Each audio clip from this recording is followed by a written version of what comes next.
Underwater Mayhem report series, we are looking at not only the incidents and the pathologies of sabotage operations in the offshore, some were mentioned in these reports in the onshore across Europe.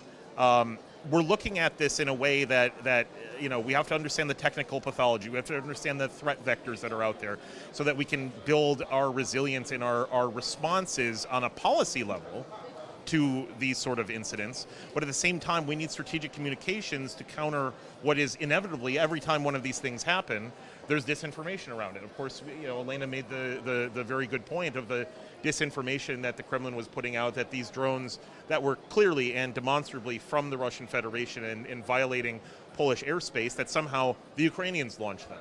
And so we've seen this.